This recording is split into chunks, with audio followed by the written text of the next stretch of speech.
हजारो शिक्षकांची ITR मधील चलाखी, बनावट पावत्यांवर परताव्याचे दावे, मास्तर ITच्या रडारवर. शाळेच्या कामासोबतच गुंठेवारी, प्लॉट्स, व्यापार आणि एजंटगिरी करून गब्बर झालेले काही मास्तर आता इन्कम टॅक्सच्या छडीला कसं तोंड देणार? हा प्रश्न यासाठी कारण पोरांना शिकवणारे आपले गुरुजी आता आयकर विभागाच्या कचाट्यात सापडलेत राव. गेल्या वर्षीच्या रिटर्नमध्ये काही शिक्षकांनी खोट्या कारणांवरून टॅक्स परतावा मागितल्याचं उघड झाले.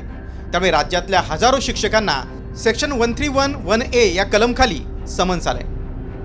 सगळ्या कागदपत्रांसह हिशोब द्यायला त्यांना कार्यालयात हजर व्हायला सांगितलंय. या नोटिशीमुळे हजारो मास्तर CA आणि टॅक्सवाल्यांच्या दारात उभे आहेत. शिक्षकाने इन्कम टॅक्स रिटर्न भरताना का हेराफेरी केली ते पाहूया. खोट्या भाडेपावत्या. घरभाड्याची सूट म्हणजे HRA मिळवण्यासाठी आईबाप किंवा नातेवाईकांना भाडं दिल्याच्या खोट्या पावत्या जोडल्या. गृहकर्जाचं खोटं सर्टिफिकेट. ज्याने गृहकर्ज घेतलं नाही अशांनीही कर्जावरील व्याजाच्या वजावटीचा लाभ घेतला.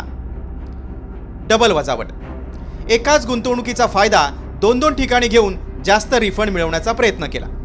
बनावट वैद्यकीय खर्च. खोट्या वैद्यकीय बिलांच्या पावत्या लावून करपात्र उत्पन्न कमी दाखवलं.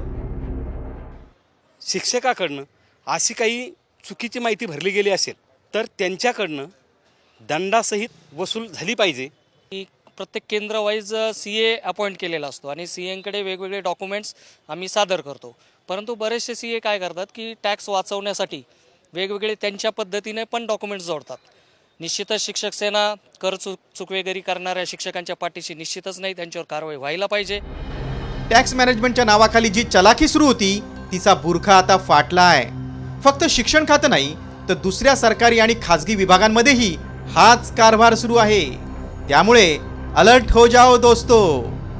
ब्युरो रिपोर्ट, साम TV न्यूज, मुंबई.